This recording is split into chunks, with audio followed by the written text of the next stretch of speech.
નાસ્તો બનાવે ફટાફટ તૈયારી તાજી બટાકા બાફ્યા કાતરી પાડી તરીને પછી નાસ્તો કરીએ.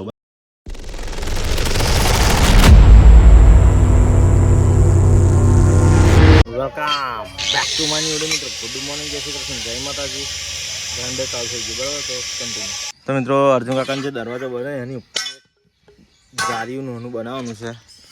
જે ગેપ રહેતી જે પૂરી તો પડશે ને એટલે એના માટે નાનું જારી બનાવી દઈએ. તો આપણી જો મટીરિયલ તો પડેલું જ છે બધું બહુ બરાબર છે, અને સરિયાઈ છે, પટ્ટી છે, તો એમાંનું મટીરિયલ આપણે વાપરી લઈએ અને જારી બનાવી દઈએ. અને અલ્પેશની પણ એક જારીનો ઓર્ડર આવ્યો છે. મકુ રજવાડી છે એ સમજેલું, પણ આ તો સાદી છે એટલે 100 રૂપિયામાં જ થશે. રજવાડી હોત તો 110 115 રૂપિયા લઈ લો આપણે બરાબર. તો કન્ટિન્યુ મિત્રો જોઈ શકો છો અમે સ્ટ્રક્ચર બનાવ્યું છે જીવથી બરાબર. હવે પહેલાં ખાલી ચેક કરી લઈએ આવી રહ્યા જો જેટલું બધું ઊંચું કરાવડાવ્યું જોજી ઉપરનો શેડો ખાલી દે.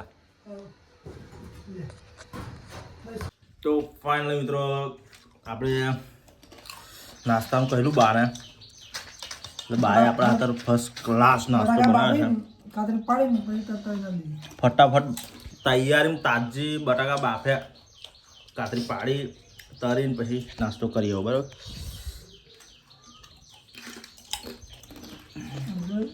બાહુ જીભર મરચું છે, દરવાજો કેવો લાગે છે, ગોલ્ડન કલરમાં દીધો. તો ફાઇનલી મિત્રો જોઈ શકો છો તમે અલ્પેશની જારી પણ બની ગઈ છે અને અર્જુન કાકાની જારી પણ બની ગઈ છે. હવે બધું કોમ્પસ પૂરું, ખાલી કલર પેઇન્ટિંગ કરવાનું થયું છે એટલે હવે બધું મશીનો બધું મિલી લીધું અંદર.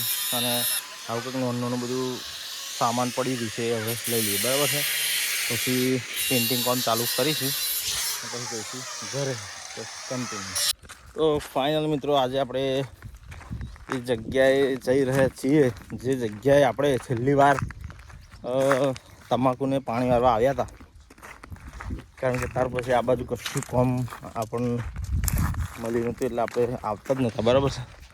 તો જોઈ શકો છો લીલગરીઓ આવે એટલે લીલગરીઓથી સમજી લેવાનું કે ખાખરાવાળું ખેતર આવી ગયું બરાબર.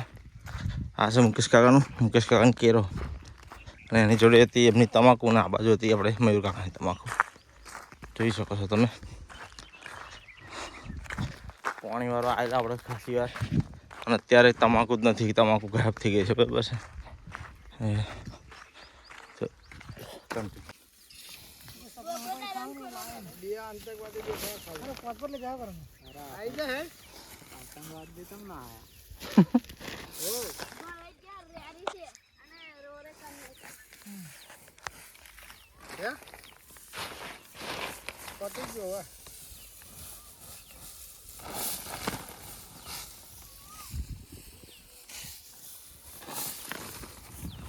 તો આ સીઝનનું છેલ્લું કામ પતાવી દીધું આપણે બરાબર છે તમાકુનું.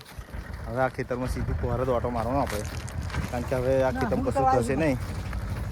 હા, આ સોફેરની જે વાડ ખરી ને એમાં હૂડ કરવા આવવાનું થશે અમારે. હવે સીધું સિઝન પહોરતું નહીં પણ લગભગ ચોમાસામાં ડોગેર કરવાનું થશે તારે આવવાનું થશે, પણ તોય લગભગ 3-4 મહિના નીકળી જશે ત્યાં સુધી આ ખેતરમાં આવવાનું રહેવાનું નહીં આપણું બરાબર. એટલે હવે ખેતરને આપણે અલવિદા કહી દઈએ અને જઈએ મયુરકાન ઘર તરફ ગોડાવણે, કારણ કે પોટલા ખાતીના રગોના ચૂરણના ને રગોના બધા પોટલા ખાલી કરવાના. એટલે બાઇક આપણું આજ તો પપ્પા નવું બાઇક લઈ ગયા છે બહાર, એટલે આપણે એમની જન્નો લઈને આવ્યા છે બહુ જૂની. તો કન્ટિન્યુ મિત્રો ખેતરથી તો બહાર આવી ગયા, પણ આપણે અલ્પાના ઘેર થોડીક ચારીનું ઇન્સ્ટોલેશન કરવાનું હતું એટલે વાર લાગી ગઈ. અને તો એ ફાઇનલી આપણે નહીં રેડી થઈ ગયા. અને હવે આપણે બ્લોગને અહીંયા એન્ડ કરીશું. તો આજના માટે આટલું જ. મળીએ કાલે નવા ટોપિક નવા વિડીયો સાથે. તો જય હિન્દ, જય ભારત, જય માતાજી.